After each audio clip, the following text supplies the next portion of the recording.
Hello and welcome to बवाल banking classes. आज हम लोग जेआईबी पेपर 1 में जो न्यू सिलेबस है Indian economy and Indian financial system, उसमें मॉड्यूल डी का चैप्टर 9 यानी फैक्टरिंग, फोरफिटिंग एंड ट्रेड्स यानी ट्रेड रिसीवेबल्स डिस्काउंटिंग सिस्टम का पार्ट 1 करेंगे। ये चैप्टर टोटल 3 पार्ट में होगा, मतलब लगभग 25 से 30 मिनट का चैप्टर होगा ये। फैक्टरिंग क्या है? फैक्टरिंग बेसिकली एक अरेंजमेंट है जिसमें फाइनेंसिंग कंपनी जो होती है वो बिजनेसेस को इनवॉइसेस के अगेंस्ट पैसा दे देती है, समझ लीजिए। ठीक है, मतलब आपने इनवॉइस रेस करी है और उसमें पैसा आने में समय लगेगा, तो जो फाइनेंस कंपनी है वो एज अ फैक्टर आपको हेल्प आउट करेगी और आपको जो इनवॉइस का जो पैसा आने में 2 महीने 3 महीने 4 महीने जो लगना उससे पहले ही पैसा दे देगी on based on certain percent of commission. ठीक है, जो फुल सर्विस फैक्टरिंग होती है उसमें जो फैक्टरिंग एजेंसी यानी जो बिजनेस है, जो फाइनेंस कंपनी है, वो लॉस और प्रॉफिट दोनों बेयर करती है। ठीक है, अगर मान लीजिए बायर है जिसके अगेंस्ट इनवॉइस रेज करी गई है, वो अगर पेमेंट कल को नहीं करता है, डिफॉल्ट कर जाता है, तो इसका लॉस भी कौन बेयर करेगा? फैक्टरिंग कंपनी जो होगी, अगर यदि वो फुल सर्विस फैक्टरिंग है तो। ठीक है, before moving on, I request to please subscribe to our YouTube channel, that is Bawal Banking Classes. Also, please go through the corporate disclaimer and understand that this video is for educational purposes only.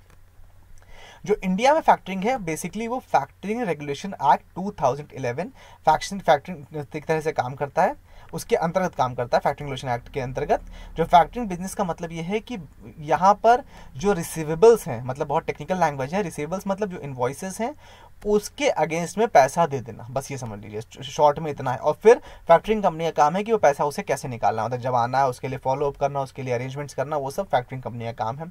ये एक तरीके समझ लीजिए invoice या जो आपके receivables हैं उसके अगेंस्ट लोन प्रोवाइड कर देते हैं, ये समझ लीजिए आप।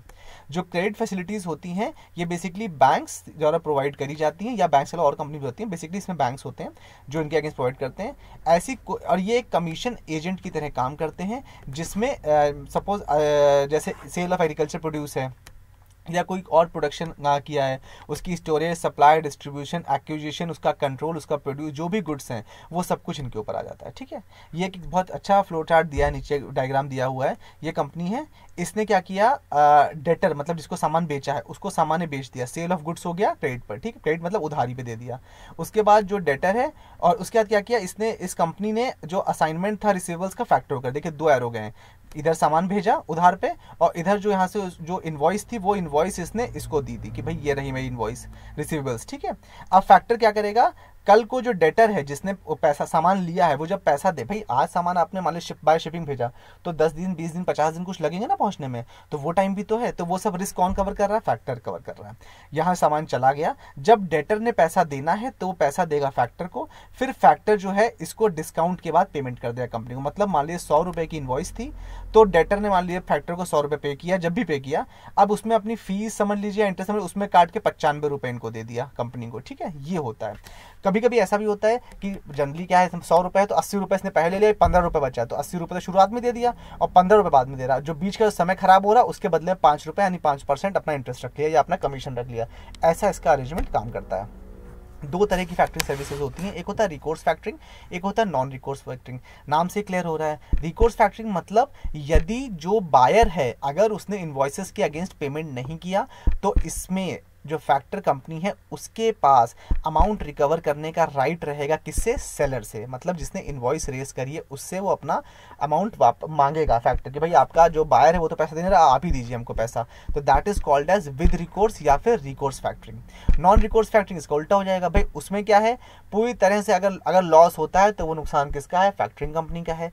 अगर मान लीजिए जो बायर है वो कल को डिफॉल्ट कर जाता है, भाग जाता है, पैसे नहीं देता है, तो नुकसान किसका है? फैक्टरिंग कंपनी का है। तो इसमें जो फैक्टर है बेसिकली वो फाइनेंस और क्रेडिट दोनों प्रोटेक्शन प्रोवाइड कर रहा है, ये इसमें खास बात है। अगर इनवॉइसेस पेमेंट नहीं करते हैं तो फैक्टर को जो है वो लॉसेस बेयर करने पड़ेंगे, बैड डेब्ट्स उसके अकाउंट में जाएंगे। जो भी ये परचेज किए जाते हैं नॉन रिकोर्स फैक्टरिंग वाला, उसमें जो है फैक्टर क्रेडिट प्रोटेक्शन प्रोवाइड करता है किसको? सेलर को। जो मैनेजमेंट होता है सेलर कंपनी का वो अपना सिर्फ और सिर्फ प्रोडक्शन पे, सेल्स पे, इन सब चीज़ों पे, अकाउंटिंग पे, इन पे ध्यान देता है, और रिकवरी का काम या पैसे वसूलने का काम ये किसका होता है? ये फैक्टरिंग कंपनी का होता है। ये इसमें मेन चीज़ है। फैक्टरिंग इसके साथ ही साथ और एक तरीका क्लासीफाई करने का, वो है डोमेस्टिक और इंटरनेशनल। डिपेंड करता है कि बायर और सेलर सेम कंट्री से हैं तो डोमेस्टिक, अलग अलग कंट्रीज से हैं तो उसे इंटरनेशनल फैक्टरिंग बोलते हैं। इंटरनेशनल फैक्टरिंग को क्रॉस बॉर्डर फैक्टरिंग भी बोला जाता है। डोमेस्टिक फैक्टरिंग में बताया गया है कि दोनों बायर और सेलर दोनों सेम कंट्री से बिलोंग करते हैं तो इनलैंड हो गया या डोमेस्टिक हो गया। जो सप्लायर और बोरोअर होता है वो बिल ऑफ एक्सचेंज ड्रॉ करता है, मतलब जिसने सामान बेचा है वो बिल ऑफ एक्सचेंज लेगा जो भी उसने गुड सप्लाई किए उसका, और परचेजर उसको एक्सेप्ट करता है। फैक्टर क्या करता है, अपफ्रंट पेमेंट 80%, जो मैंने एग्जांपल आपको दिया, जो भी इनवॉइस है, सपोज 100 रुपए की इनवॉइस है तो उसमें से अपना डिस्काउंट चार्ज काट करके 80%, मतलब 100 रुपए में उसने कहा हम 10 रुपए आपसे भाई डिस्काउंट आपका वो लेंगे, कमीशन लेंगे, बचा 90 रुपए। अब 90 रुपए का 80% मतलब 72 रुपीज वो उसको अपफ्रंट पे कर देगा। जो बचा हुआ 20% 18 रुपए जो बचा है वो बाद में पे करेगा। कब? जब उसको परचेजर या जो बायर है उससे पैसा प्राप्त हो जाएगा फैक्टर को तब। यदि परचेजर या जो बायर है अगर वो पेमेंट नहीं देता है तो सप्लायर को वो पैसा देना पड़ेगा। ये किसमें? नॉन रिकोर्स, ये रिकोर्स में, और नॉन रिकोर्स में नहीं देना होगा। मैक्सिमम क्रेडिट पीरियड जो होता है वो नॉर्मली जो होता है 150 दिन का होता है, और इसमें ग्रेस पीरियड इंक्लूड होता है जो कि होता है 60 दिन का, मतलब 90 दिन से लेके 150 दिन तक लगभग समय लमसम रहता है। इंटरनेशनल फैक्टरी में क्या होता है? इंटरनेशनल फैक्टरी में बेसिक दो फैक्टर्स होते हैं, एक होता है एक्सपोर्ट फैक्टर, एक होता है इंपोर्ट फैक्टर। एक्सपोर्ट फैक्टर जो होता है वो एक्सपोर्टर की फाइनेंसिंग का मैटर देखता है, जो कि सामान भेज रहा है या बेच रहा है, उसका सेल्स एडमिनिस्ट्रेशन देखता है, जो इनवॉइसेस वगैरह हैं वो सब उसको प्रेजेंट करी जाती है। इंपोर्ट फैक्टर क्या होता है? इंपोर्ट फैक्टर बायर को इवैल्यूएट करता है कि भाई इसकी गारंटी हम ले भी सकते हैं कि नहीं, और एक्सपोर्ट फैक्टर के बिहाफ पे बायर से पैसा कलेक्ट करता है, ये अश्योर करता है कि जो बायर है वो डिफॉल्ट के अगेंस्ट प्रोटेक्शन उसको दी जाए। ठीक है, वो प्रोटेक्शन उसके लिए देता है। इसी बात का भाई, क्योंकि दो कंट्रीज का मामला है तो कोई भी फैक्टर अपने ऊपर सर पे क्यों लेगा, ठीक है, तो इसलिए इसमें दो फैक्टर्स रहते हैं, एक्सपोर्ट का अलग, इंपोर्ट का अलग। इंटरनेशनल फैक्टरिंग जो होता है उसमें बेसिकली 4 सर्विसेज होती हैं। एक होता है प्री पेमेंट, फिर सेल्स लेजर एडमिनिस्ट्रेशन, मतलब जो भी सेल्स किएगा उसके लेजर को एडमिनिस्ट्रेट करना, क्रेडिट को प्रोटेक्शन देता है, जैसे हमने बताया इंपोर्ट फैक्टर में जो इंपोर्टर है उसको प्रोटेक्शन कौन दे रहा है? फैक्टर दे रहा है, और कलेक्शन। ये सारे काम इसके हो गए किसके? इंटरनेशनल फैक्टरिंग में। क्या स्टेप्स इन्वॉल्व होते हैं इंटरनेशनल फैक्टरिंग में वो देख लेते हैं। जो इंपोर्टर है वो ऑर्डर लगाता है परचेज के लिए कि भाई मुझे आपसे, सपोज मिस्टर ए जो है, सपोज एक आदमी इंडिया में एक आदमी यूएस में, ठीक है, अब यूएस वाले को सामान इंडिया से खरीदना है, तो जो इंपोर्टर यानी जो यूएस वाला व्यक्ति है वो एक्सपोर्टर यानी इंडिया वाले व्यक्ति से कहेगा मुझे सामान खरीदना है, ठीक है। जो एक्सपोर्टर है वो अपने एक्सपोर्ट फैक्टर जो इंडिया में जो बैठा हुआ है वो अपने एक्सपोर्ट फैक्टर है जो इंडिया में जो फैक्टर अवेलेबल है उससे अप्रूवल लेगा लिमिट का कि हम इतने का सामान भेज रहे हैं, क्या आप इसको फैक्टर करोगे ना। फिर जो एक्सपोर्ट फैक्टर है वो इस रिक्वेस्ट को फॉरवर्ड करेगा किसको? इंपोर्ट फैक्टर को, मतलब यूएस में जो परचेजर है जो बायर है उसका जो फैक्टर है उसको उस रिक्वेस्ट को फॉरवर्ड करेगा और कंफर्म करेगा कि भाई ये आपका परचेजर सामान ले रहा है, आप गारंटी ले रहे हो ना। तो जो इंपोर्ट फैक्टर है वो उसको इवैल्यूएट करेगा। अब जो परचेजर जो यूएस में जो बैठा हुआ है व्यक्ति उसका जो फैक्टर है वो इवैल्यूएट करेगा कि भाई हम इसको अप्रूवल देना है कि नहीं देना है, फिर वो अप्रूवल एक्सपोर्ट फैक्टर को प्रोवाइड करेगा, ठीक है। इसके बाद ये फैक्टरिंग का जो अरेंजमेंट है वो माना जाएगा कंप्लीट। फिर जो एक्सपोर्टर है वो गुड्स भेज देगा इंपोर्टर के पास, सपोज बाय शिप उसने एक्सपोर्ट कर दिए, जो एक्सपोर्ट के प्रोड्यूस डॉक्यूमेंट्स हैं वो एक्सपोर्ट फैक्टर को देगा, मतलब जो कंपनी थी, जो प्रोड्यूसर था जिसने सामान बनाया था वो अपना सारा सामान, वो अपनी जो इनवॉइसेस हैं वो एक्सपोर्ट फैक्टर को उसके बाद देगा।